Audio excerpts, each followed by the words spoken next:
Les rôles des producteurs et des consommateurs. Dans Kafka, les producteurs et les consommateurs sont les piliers de l'échange de données. Bien qu'ils semblent simples à première vue, ils offrent des fonctionnalités puissantes pour la scalabilité, la résilience et le contrôle précis des flux de messages. Les producteurs. Un producteur est une application ou un service qui publie des messages dans un ou plusieurs topics Kafka. Fonctionnalité avancée. Partitionnement par clé. Kafka utilise la clé du message pour déterminer la partition cible via une fonction de hachage. Cela garantit l'ordre par clé et permet le partitionnement logique. Prenons un exemple. Tous les événements liés à un même utilisateur vont dans la même partition. Garantie d'écriture. App, comme pour acknowledge, ACKS. Axe égale 0 signifie pas d'accusé de réception. Risque de perdre. Axe égale à 1. Seul le leader de la partition confirme. Axe égale all ou moins 1. Tous les ISR, réplicas synchrones, doivent confirmer. Ici, on a une meilleure fiabilité. Compression. Pour économiser la bande passante et le stockage, Kafka prend en charge la compression des messages gzip, snazpi, lz4, plusieurs. Batching et linger.ms. Kafka groupe les messages pour optimiser le débit en contrôlant la taille des lots et la latence avant l'envoi. Les consommateurs. Un consommateur est un client Kafka qui lit les messages depuis une ou plusieurs partitions d'un ou plusieurs topics. Fonctionnalité avancée, il y a la gestion des offsets. Auto-commit par défaut. Kafka stocke automatiquement l'offset dans un intervalle défini.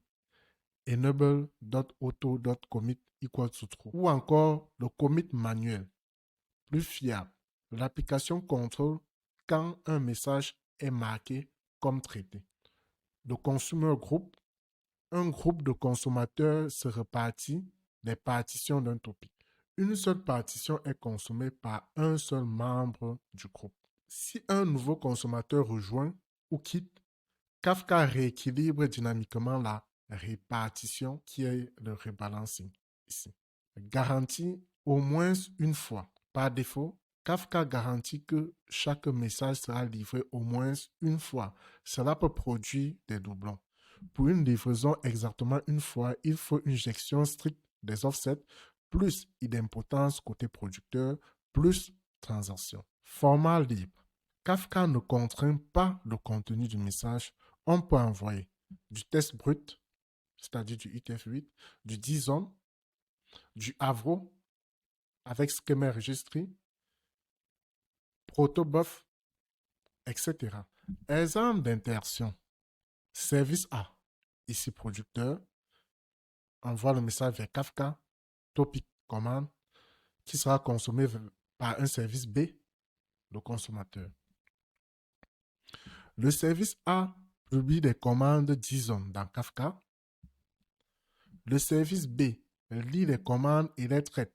Paiement, stockage, delivery, on s'en fout. Chaque message est horodaté, stocké de manière persistante et peut être relu si besoin. Suggestion d'une démo pratique. Utilisez Kafka Console Producer.sh pour envoyer un message. Je vous affiche les commandes à l'écran. Kafka Console Producer.sh-broker-list espace localhost 2.90.92-topic espace démo-topic et vous faites entrer parce que le nom du topic c'est démo topic. Et en local, on a 90, 92 comme port et c'est du localhost. Utilisez Kafka console consumer.sh pour lire les messages. Kafka console consumer .sh espace bootstrap serveur espace localhost 2.90.92 espace topic espace démo topic espace from beginning. Là, c'est pour lire le message. Donc, pour résumer, je vous présente cette illustration à l'écran dont à gauche, nous avons le producteur, à droite, le consommateur. Dans Kafka, les producteurs et les consommateurs sont les deux faces de l'échange de données. Les uns publient les messages, les autres les lisent.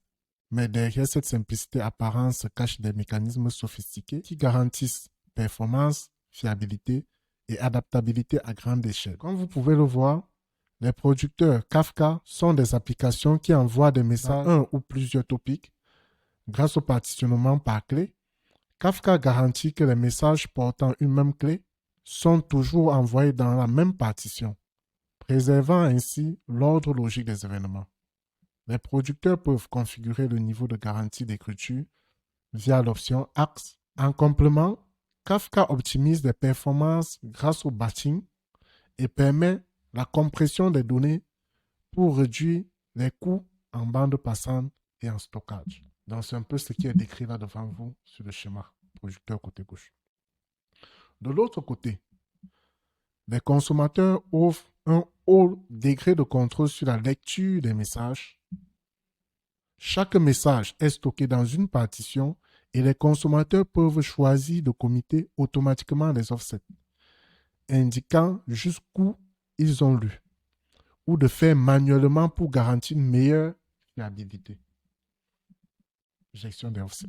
Grâce au groupe de consommateurs, Kafka permet de distribuer la charge entre plusieurs instances, assurant que chaque partition est traitée par un seul consommateur à la fois. Kafka garantit au minimum une livraison, at least once, ce qui peut entraîner des doublons, sauf si l'on active des mécanismes comme l'idempotence, des transactions ou une gestion rigoureuse des offsets pour viser une livraison exactly once. Enfin, ici en bas, nous avons Kafka, qui n'impose aucun format de message, texte brut, JSON, Avro ou Protobuf. Sont tous compatibles, ce qui donne une grande flexibilité dans les échanges entre services. Donc là, devant nous, nous avons un peu résumé tout ce que nous avons vu plus haut. Et c'est ce modèle producteur-consommateur combiné à la puissance des topics et des partitions qui est ce qui rend Kafka si efficace dans les architectures modernes basées sur les événements. Ici, nous avons abordé ce que c'est qu'un producteur et consommateur et on a essayé d'énumérer quelques fonctionnalités avancées de ces deux éléments qui sont producteurs et consommateurs. Merci d'avoir suivi jusqu'à la fin. On se retrouve au prochain chapitre. N'hésitez pas d'appuyer Next pour la prochaine vidéo. Merci.